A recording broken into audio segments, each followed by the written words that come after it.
Olá, meus amados, boa noite. Aqui estamos para mais uma aula da nossa querida língua portuguesa. Olha só que maravilha. Mandando um abraço aí para Guaribas, Nova Santo Antônio. Olha que coisa boa, rapaz. Rio Grande do Piauí. Um forte abraço. Vamos juntos aqui, hein? Porque na aula de hoje nós vamos trabalhar a concordância verbal, hein, turma? Fazia um tempão que a gente não trabalhava, né, os aspectos morfossintáticos. Então vamos aqui, porque nós vamos fazer o Enem, né, no final do ano. Vamos fazer agora. E vamos fazer aquela redação nota 1000.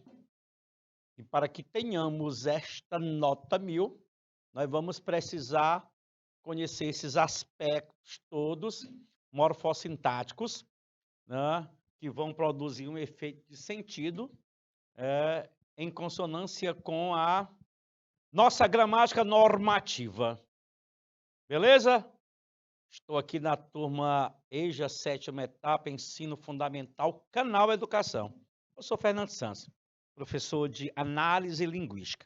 Então, quero vocês aqui, sabendo tudo de concordância, regência, crase, grafia de palavras, pontuação, porque nós precisamos de tudo isso no nosso dia a dia. Na aula de hoje, vamos bater um papo sobre concordância verbal, primeira parte, hein? Nós vamos ter duas partes. Na próxima semana, eu vou dar continuidade a este conteúdo de concordância verbal. Então, eu quero a participação efetiva de vocês.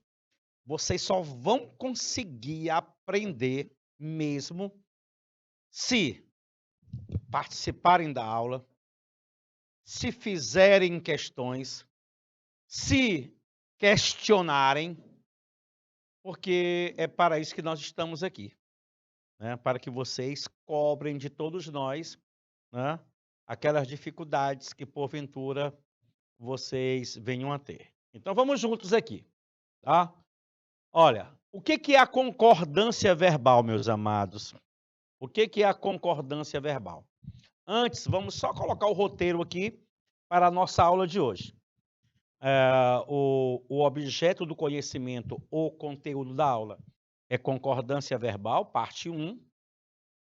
E nós queremos, ao final do nosso horário aqui, né, fazer com que vocês, né, façam uso adequado da norma culta da língua portuguesa, compreendendo o procedimento de concordância verbal, principalmente na análise de manchetes de jornais.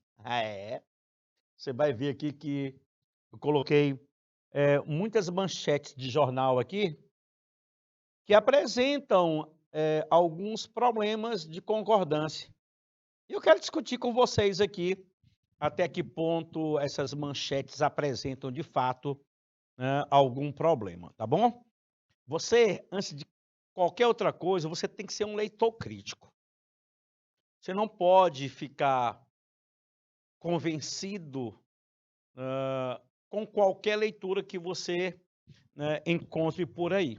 Então, eu quero analisar com vocês aqui, antes de começar de fato as regras de concordância, tá bom? Então vamos lá. Você consegue achar os erros faltou um S aqui, hein? Nas manchetes. E por que a canetinha não está escrevendo? Por que é? Você sabe dizer, doutor, por que a caneta não escreve? Ah, será se já deu certo? Beleza. Manchetes de jornal a seguir. Você consegue achar os erros nas manchetes de jornal a seguir? Então vamos lá. O que vocês acham aí? Eu já dei a dica, né? Até 50% dos alimentos vai para o lixo, diz ONU. Observe um detalhe, né? Antes de você me dar aí qualquer resposta, eu quero que vocês saibam o seguinte: a concordância verbal nada mais é do que aquela harmonia que ocorre entre o verbo e o sujeito. O verbo se flexiona em número e pessoa para concordar com o sujeito a que se refere. E muito cuidado, porque você tem que observar quem é o representante desse sujeito, né? Porque dependendo do representante, você vai ter um tipo de concordância. Ah, professor, aí é complicado, não é? É não. Só quero que você compreenda quem é o sujeito, quem é o representante do sujeito na frase, para você poder adequar o verbo com esse sujeito. Tá legal? Então, ó, até 50% dos alimentos. Professor, mas eu não sei identificar um sujeito. Olha aqui, um bizu para você. Quando você não souber identificar um sujeito, você vai fazer 2 perguntas para o verbo. Aliás, uma das 2, né? Você pode perguntar: quem é que? Você pergunta para o verbo.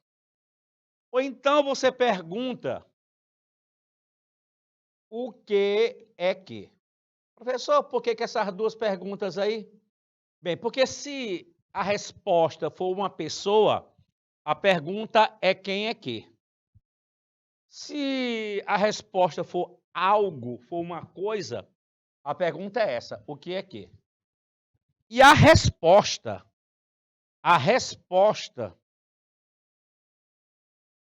irá corresponder ao sujeito. Então você vai perguntar para o verbo quem é que ou o que é o que, e a resposta é o sujeito. Então, ó, eu vou perguntar para o verbo ir, bem aqui. O que é que vai para o lixo? O que é que vai para o lixo? Qual é a resposta? Me dê aí a resposta. Lembrando que o verbo vai se flexionar de acordo com o sujeito. Quem é que vai para o lixo? A resposta é isso bem aqui, ó, turma. Vou destacar com marca-texto.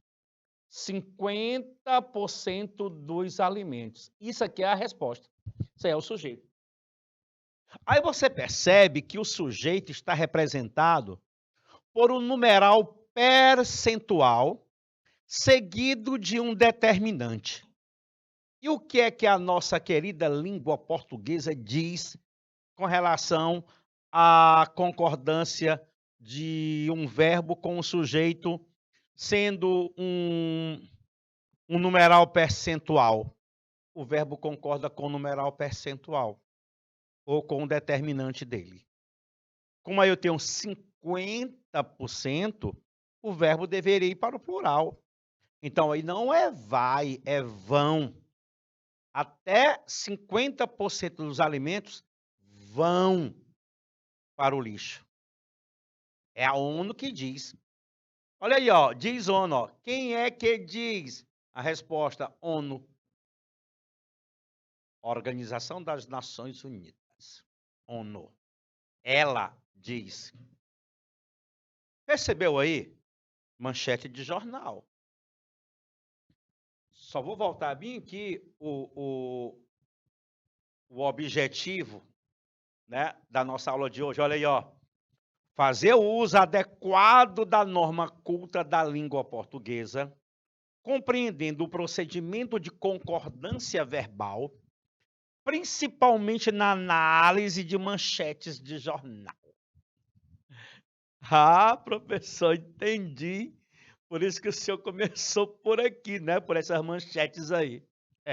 Daqui a pouco eu falo de algumas regras, mas eu já vou, né, aqui introduzindo com algumas manchetes. Aí o Jornal do Brasil colocou essa manchete aí.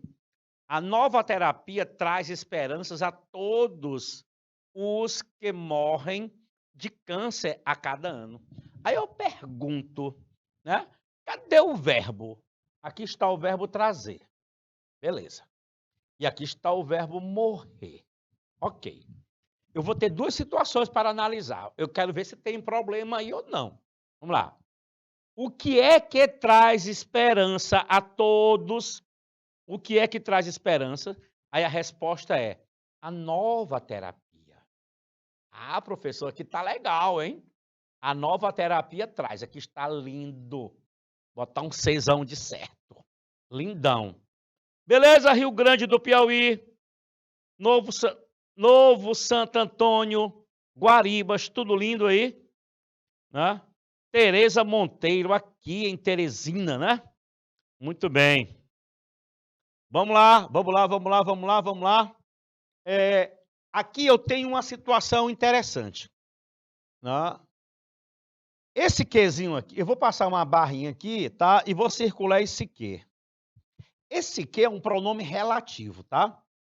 O pronome relativo, vou botar um PR bem aqui. Pronome relativo, tá?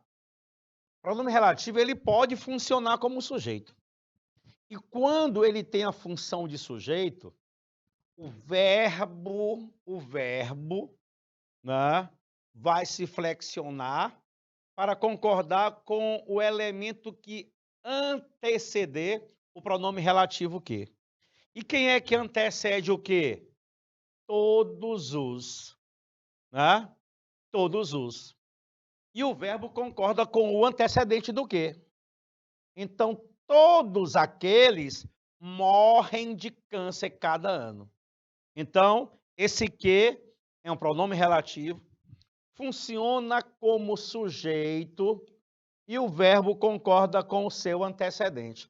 Olha, eu quero dizer que o Jornal do Brasil, nessa manchete, foi perfeito. Foi perfeito. Certo? Queria que vocês fossem batendo papo comigo aí, hein? Queria que vocês fossem conversando comigo, né? Diga assim: oi, prof, estou aqui, né? Estou aqui, prof, e junto com você nós vamos trabalhar a concordância. Vamos lá, mais uma manchete. O dia. A vítima foi estrangulada a golpes de facão. Bem, peraí, vamos analisar. Porque nós estamos trabalhando também a concordância para o efeito de sentido, né? Efeito de sentido. E eu quero ver se eu, apenas fazendo a concordância verbal, eu consigo produzir o sentido adequado, né? Se a frase vai me causar estranheza ou não, é o que eu vou analisar agora. Vamos lá. Quem é que foi estrangulada? Foi estrangulada, foi a vítima. Beleza, tudo lindo. Tá? Foi a vítima, né? Ela foi estrangulada, esse foi aqui, tá perfeita. Até aqui tá lindo. Até aqui está lindo. Agora veja bem, estrangular a golpes de facão. Você já estrangulou alguém com golpes de facão? Você é senhorita Ruth já? Senhora Ruth? Não? Geralmente você estrangula alguém sufocando, né, com as mãos e tudo. Mas a golpes de facão, né, eu tenho algo inapropriado aí, não é? Eu tenho algo inapropriado aqui, né? Golpes de facão, eu acho complicado, turma. Então, muito cuidado com essas manchetes, tá? Eu quero dizer que tem gente boa aí nessas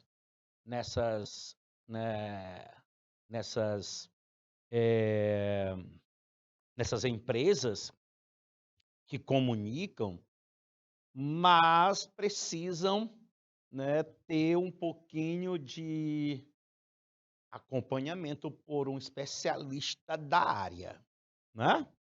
Muito bem. Vamos lá, andando mais um pouquinho.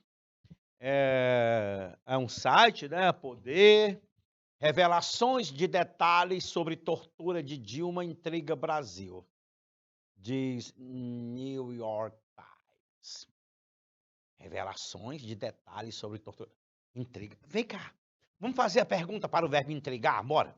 Vamos lá, pergunte aí, pergunte. Né? O que é que intriga o Brasil? O que é que intriga o Brasil? As revelações. É? Então peraí, tem alguma coisa errada aí.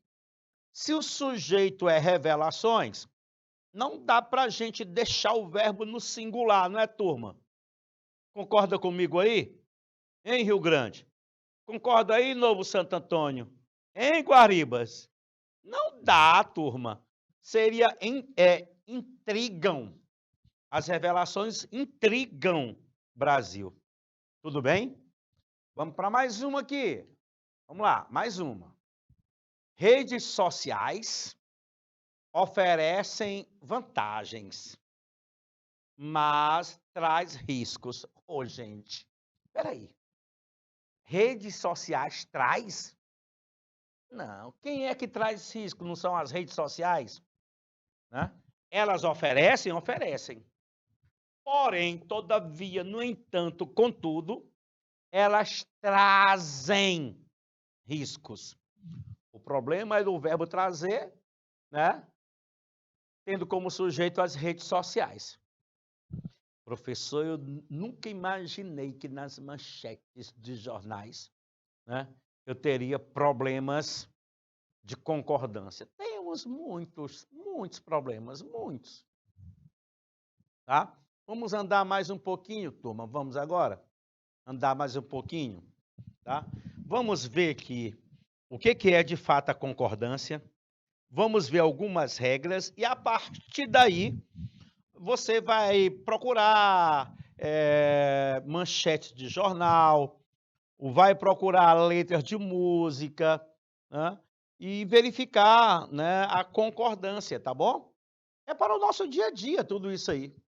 Então, a concordância é o estudo que representa um poderoso instrumento para se produzir e interpretar texto em consonância com as normas da variante padrão da língua. Concordar adequadamente o sujeito com o verbo ou o adjetivo com o substantivo pode tornar o texto sem ambiguidades, né? E aqui eu já estou nesta colocação de concordância, falando tanto da verbal como da nominal. Mas o nosso carro-chefe hoje é a verbal, tá? Bem, aí a concordância verbal, né? Ela acontece entre o verbo e o sujeito, né? E esse verbo vai se flexionar em número e pessoa, concordando com o sujeito. Olha, eu vou dar um exemplo aqui, viu, Rio Grande do Piauí, que nós no dia a dia usamos, né? Informalmente nós usamos. Olha aí, querem ver? Todos nós falamos tu. Lembrando que o tu é um elemento de segunda pessoa do singular, né? A segunda pessoa é aquela com quem nós falamos. Muito bem. Mas é interessante como nós, no dia a dia, sempre usamos o tu como sujeito, mas colocamos um verbo na terceira pessoa. Tu foi, tu quer, tu vai, tu pode, tu precisa. Tu vem ou não vem? Tu quer ou não quer? Diz, menino, tu quer ou não quer? Aí não dá, turma. Aí a língua padrão, ela pede socorro. E você vai precisar trabalhar isso aí na hora de produzir o seu texto, viu? Então, use e abuse do tu podes, tu queres, tu precisas, tu vens, tu queres.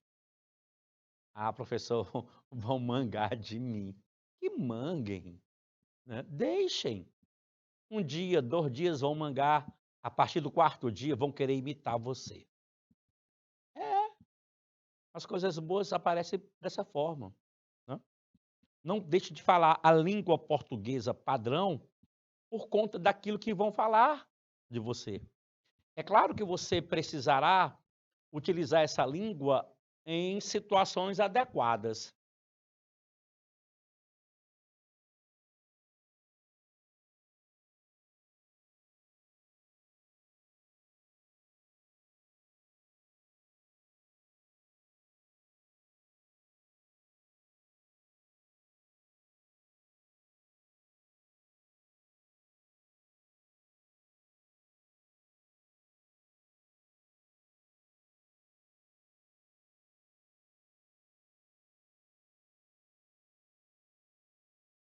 Turma, lindo. No dia a dia nem precisa, né? Mas vai haver um momento, né, em que você vai precisar utilizar a língua padrão. Imagina bem aí você tendo que escrever um texto,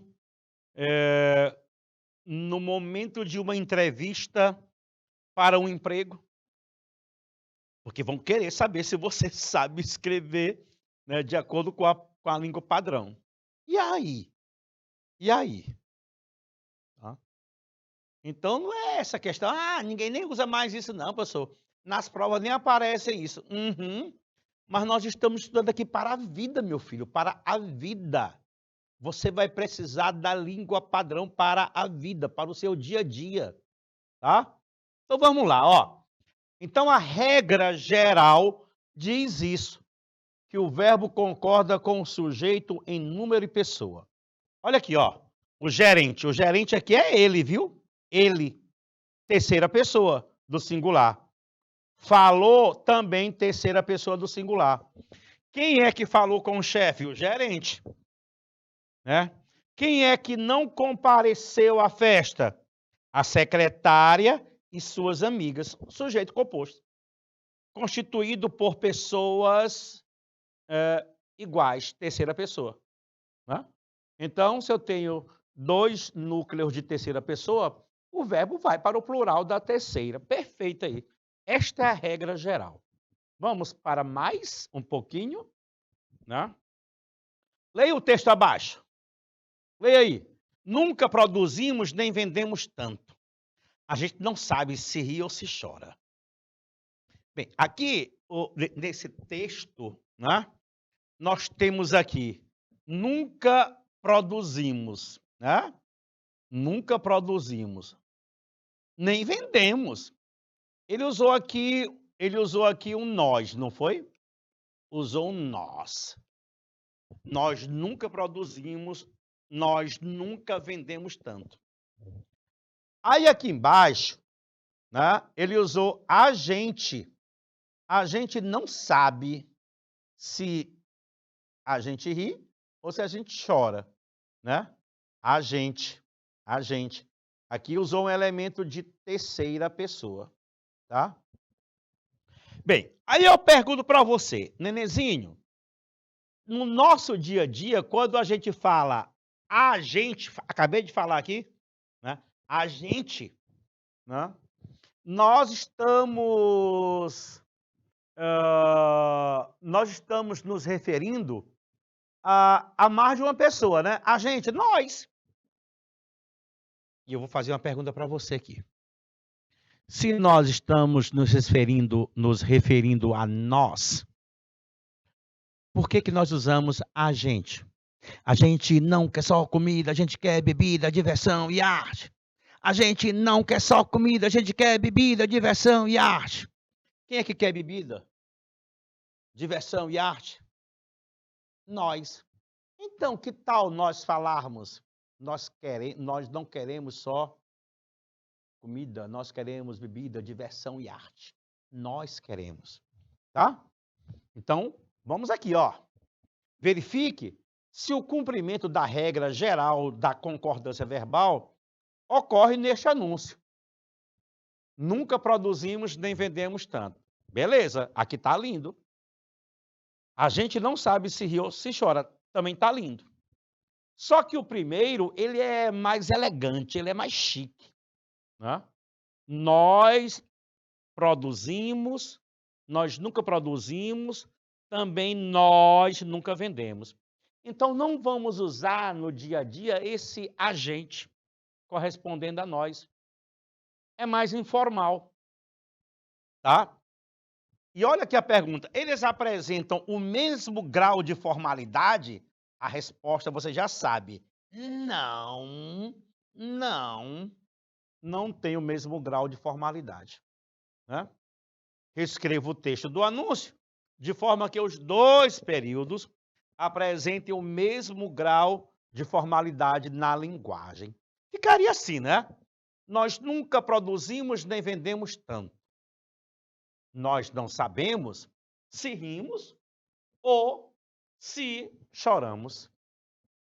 nós não sabemos se rimos ou se choramos.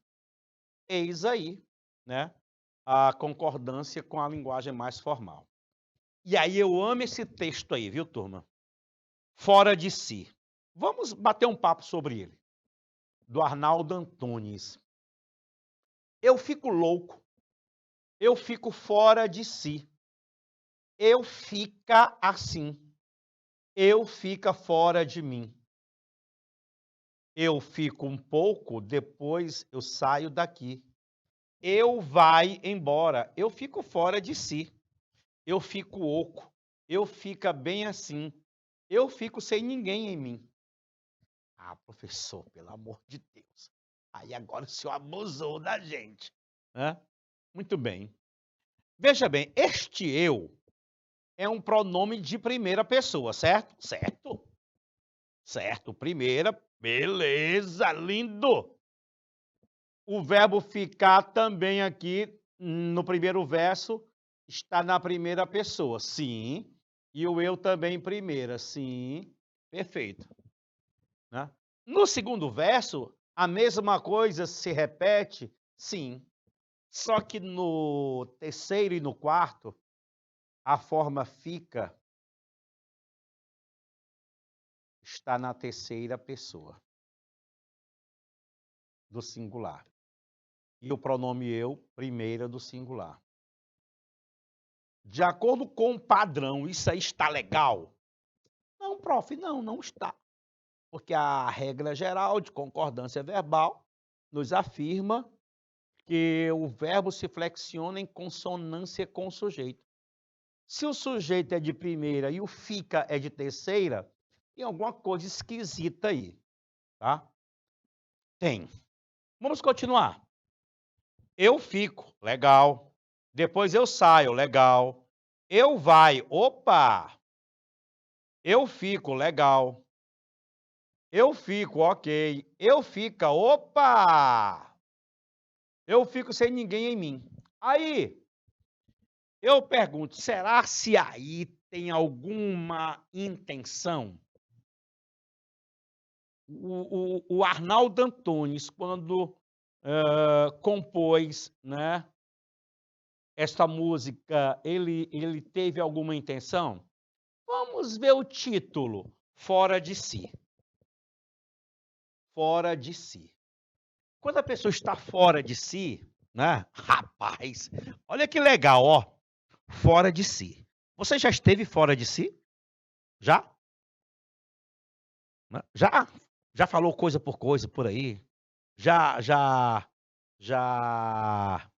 brigou com alguém sem necessidade? Sim, prof, já. E aí? Não, aí depois eu fui perceber que eu não estava fora, que eu estava fora de mim. Eu fui perceber que eu estava totalmente errado, né? Porque eu poderia ter resolvido de outra forma, sim, tudo bem. E a pessoa, quando está fora de si, é desse jeito, professor, né? Mistura as coisas. Pois foi o que o Arnaldo Antunes fez, né? Ele misturou tudo. Ele pegou um verbo de terceira e concordou com um sujeito de primeira. Exatamente para casar com o título que ele mesmo colocou, fora de si. Né? Mariazinha estava fora de si. Mas se ele dissesse eu estava fora de si, era melhor que ele dissesse eu estava fora de mim. Né? Então, quando você. E aqui, olha aqui a capa. Rapaz, a pessoa fora de si. Veja aqui, ó. Olha aqui, tem um olho aqui. Olha, peraí, vou botar aqui uma outra cor que é para você visualizar. Olha aqui, ó. Olha aqui um olho aqui. Olha outra aqui. Olha como que a pessoa está aqui, ó. Olha a boca por aqui, o nariz aqui. Por aqui também tem nariz. Rapaz, está tudo fora do lugar, né? Tá tudo louco aí, né? Então, quando você tem um problema de concordância, né, em um texto qualquer, é porque você estava fora de si.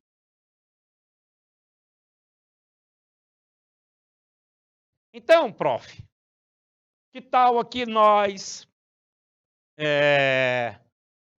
resolvermos algumas perguntas aí? O que significa ficar fora de si? Conclua, o título da canção é coerente com o seu assunto central? Claro que é. É coerente. Fora de si, fora de concordância, né?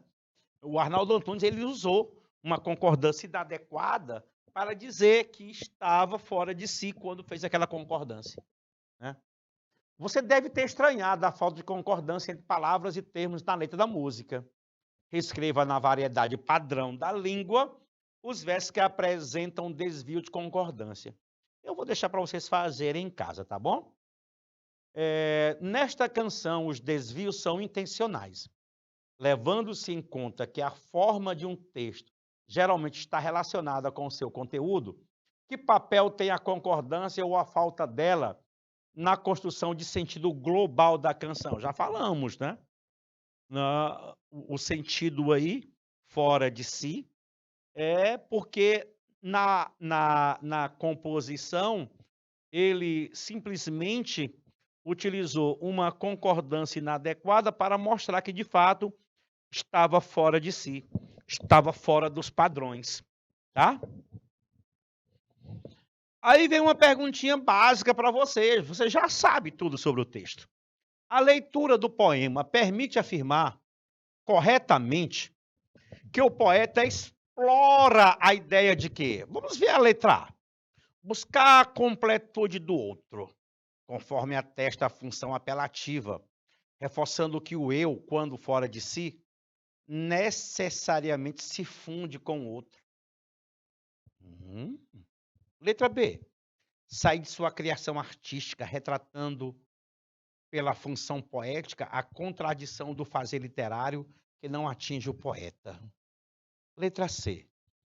Perder a noção de si mesmo e também perder a noção das outras pessoas, o que se mostra num poema metalinguístico. Letra D. Extravasar o seu sentimento, como denuncia a função emotiva, reafirmando a situação de desencanto e desengano do poeta. E letra E. Criar literariamente como brincar com as palavras, o que se pode comprovar pela função fática da linguagem. Veja que aí, nessa questão, né, você mistura a interpretação com as funções da linguagem, né, que são 6. A função emotiva, a função apelativa, a metalinguística, poética, fática. Ah, professor. Então, olha só a resposta, a letra C. Perder a noção de si mesmo e também perder a noção das outras pessoas, o que se mostra num poema metalinguístico, né? A metalinguagem é aquela que utiliza o código para explicar o próprio código. Então, ele se utiliza aí, né, da concordância inapropriada, né, utilizando aí, né, de forma proposital, para estar adequando este texto ao título que lhe é dado, fora de si. Está aí, metalinguagem, letra C. Vamos para mais uma. Para construir a ideia do fora de si, o poeta vale-se de quê? Vamos lá. Faça comigo aí, faça comigo. Do uso exagerado do pronome eu, associando-o ao interlocutor em segunda pessoa do singular, de variações linguísticas sugerindo que ficar fora de si é transmutar-se também em outras pessoas gramaticais. Eu gostei da letra B, viu? Letra C. Da utilização do pronome indefinido ninguém como forma de sugerir a ideia de imprecisão. Letra D. De pronomes reflexivos que apontam para o próprio sujeito numa atitude de olhar internamente. Ou de estruturas paralelísticas que garantem a ideia do oco, embora o poeta se mostre centrado em si mesmo, independentemente dos outros, centrado nada, se ele está fora de si. Né? Então, qual é a letra aí, turma? Rio Grande do Piauí, Novo Santo Antônio, Guaribas, diga aí para mim, me dê aí uma letra. Dê-me uma letra. Eu sou aquela de que o senhor gostou. Pois é, a letra B, né? De variações linguísticas, sugerindo que ficar fora de si é transmutar-se também em outras pessoas gramaticais. Terceira com primeira, como nós vimos lá. Eu fica, né? Pronto, turma, tá aí. É isso. Às vezes, a falta de concordância, né, tem uma certa intencionalidade dentro de um texto maravilhoso como esse daí. E aí, vamos aqui para a segunda regra de concordância, tá? Lembrando que hoje nós vamos ver algumas regras, mas na próxima semana nós iremos dar continuidade à concordância verbal. Olha, quando você tiver um sujeito composto,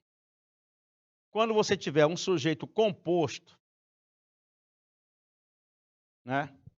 Aquele que contém 2, 3 núcleos, antes do verbo, normalmente o verbo vai para o plural, tá?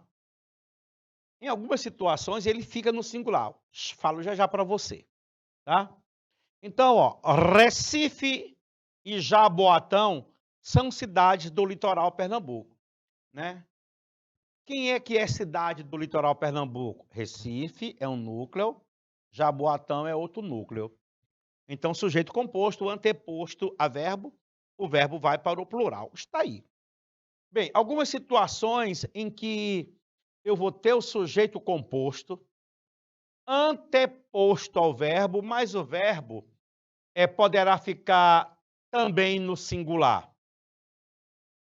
Também no singular. Ou seja, pode ser singular ou plural. Né?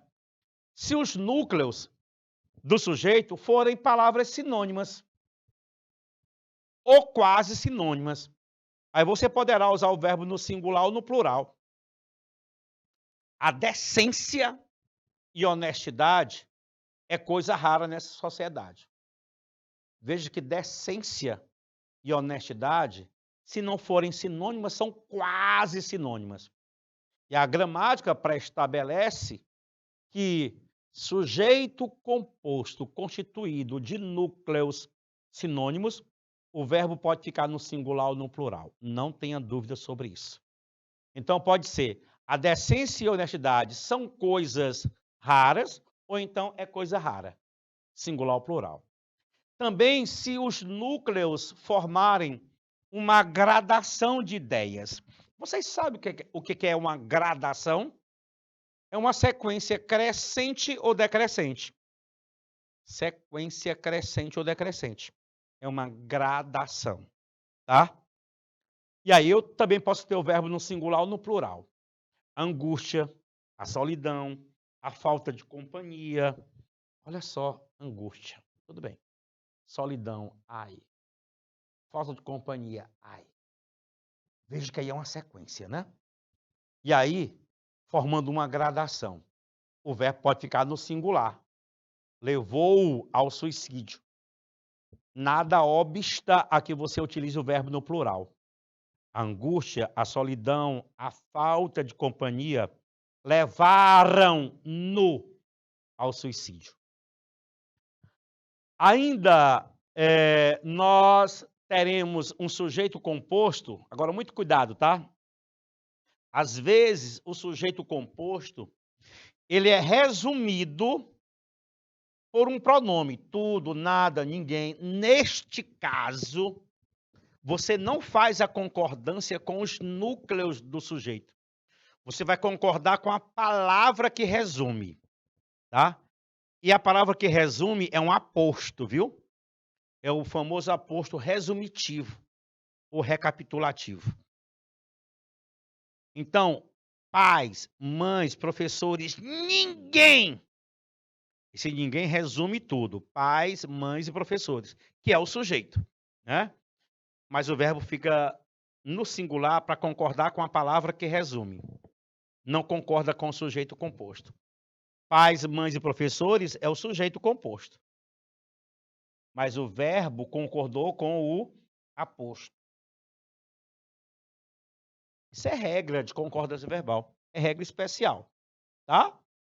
Pronto, eu vou sair do sujeito composto aí e vou aqui para o composto aparecendo após o verbo, depois do verbo. Duas possibilidades. A primeira, o verbo pode ir para o plural, tá? Para concordar com todos os núcleos. Chegaram ao local os policiais e o delegado. Perfeito. Mas nada me impede de concordar com o núcleo mais próximo, né? A gente vai ver já já. Passeavam Antônia e Disseu. Antônia tem um acento circunflexo. Palavra paroxítona terminada em ditongo, né? Então, Antônia e Disseu passeavam. Perfeito. Professor, mas eu posso concordar com o núcleo mais próximo? Pode. Pode. Chegou ao estádio, chegou quem foi? O técnico. E os jogadores. O senhor poderia também escrever chegaram? Poderia, sem nenhum problema. Sem nenhum problema. Tá? A regra me permite concordar com o núcleo mais próximo, quando o sujeito composto estiver pós-posto ao verbo. Tá? E aí, quando você tiver pessoas gramaticais diferentes, o verbo irá para o plural da pessoa mais baixa. A pessoa mais baixa predomina sobre as mais altas. Se eu tiver primeira, segunda e terceira, a mais baixa é a primeira. O verbo vai para o plural da primeira. Se eu tiver segunda e terceira, normalmente o verbo deve ir para o plural da segunda. Mas a gramática diz que você também, nesse caso, pode jogar o verbo no plural da terceira. Tá? Então, ó, quando aparece a primeira pessoa, o verbo vai para o plural da primeira pessoa. Paulo e eu jogaremos. Aqui é nós, ó. Plural do eu é nós. O aluno e eu fotografamos. Aqui é o nós, ó. A mais baixa é o eu, viu? Havendo a segunda e a terceira, o legal seria você jogar o verbo no plural da segunda. Mas a gramática permite que você coloque também no plural da terceira. O plural de tu, não é vós? Então, tu e ele ficareis. Aqui é vós. Perfeito. Mas também pode jogar o verbo no plural da terceira, viajarão. Tá bom? Turma, eu vou ficar por aqui, tá? Vou ficar por aqui. E daqui a pouco a gente retorna com mais informações sobre concordância. Fui, meus amados!